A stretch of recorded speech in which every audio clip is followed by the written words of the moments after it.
Welcome to mga guys. So, sino ba naman ang hindi maiinis sa ganito man? Swimming eh. Sabi ko silver concha na.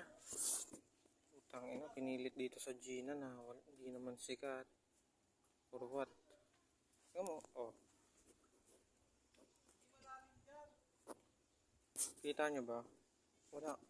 Hindi ko alam wala talaga nag-swimming dito eh. Tapos yung parang lasing, hindi nga makasalita eh. May sakit ba yun? Hindi ko alam ba't wala nag-swimming dito eh. Summer naman ngayon. Tapos, yun, nandito na eh. Ang gusto ko na lang gawin, kumain. Ang problema naman, kain ka, may tubig nga. Walang soft drinks, oh. Yun ang problema, walang baso. Tangina mo, walang baso. Wala na soft drinks, wala pang baso. Tapos kakain na ako, wala pang plato na makakainan. Kakain lang ako sa takip. Ito lang, takip. Isa pang problema, walang kutsara na malinis. Tangina. Men, yung kutsara na magagamit, ewan kung anong gamit, anong kutsara ba yan? Pinangsandok na sa ulam. Ginamit na din nila. O meron pa dito malinis ito. Ito gagamitin ko, men. O, ayun, nag-isip ako baka may iba pang pagkain. Ay, ayun, may iba pa nga. Shit, may tinapay. Hindi ako natuwa nang nakita ko yung tinapay. Tapos, walang palaman, men. Wala pang kape. Wala akong signal kasi wala akong data ngayon eh. Wala akong SIM card. Wala akong wifi dito. Ang tanging nakakain ko, ito, inipit. Walang kalatoy-latoy. Pero ngayon, baka magustuhan ko na mag-swimming dun. Kasi sayang din naman.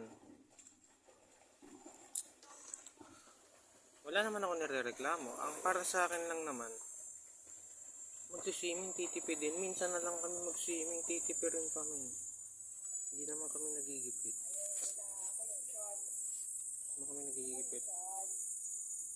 Hindi naman ako nagde-demand ng may ice cream, may cake, may soft drinks, ang daming pagkain. Tapos ang gusto ko dun sa silver concha. Bakit? Dun may design, mas malawak yung swimming pool. Mas maganda. May tao. Ang problema kasi dun, mahal. Dito sa Gina to, ewan ko Gina, Garden Resort. Mas mura dito. Doon ko naiisip na ang binabayaran, ang experience, ang binabayaran ng pera mo pagdating sa mga ganito. Galaan, swimming, diba? O, pupunta sa kung ano-anong mall, diba? Palagi namang may ginagastos kapag outing, get together. Para sa akin, babayaran mo talaga yung experience. Bang meron? Para sa akin, babayaran mo experience doon, tapos titipidin mo yung bayad mo. Para sa akin, pagka mas mataas yung binayad mo, mas mataas yung experience na makukuha mo. Pero nakadepende pa din. Pero kung tinipid mo yung pera na gagastusin mo, tipid din yung experience. Nakadepende sa'yo kung paano ka mag-i-experience. Ako depende. So, para sa akin lang. Ang problema kasi, hindi ko sinasabing mayaman kami, hindi ko sinasabing mahirap. Tinipid lang. Tipid lang. Panay ang tipid. Minsan na lang kasi ito eh. 2022 pa kami nakapag-swimming na magkakasama kami lahat. Tapos ganun lang. Ano naman kasi? May pagkain. Walang baso. Para sa tubig na instead na soft drinks. O sige, tubig. Walang baso. Walang kutsara na matino. Walang plato na matino. May tinapay. Okay. Walang palaman. Wala pang wifi. Hindi ako nagre-reklamo kasi salamat ka na nga lang kasi may ganyan ka pagkain.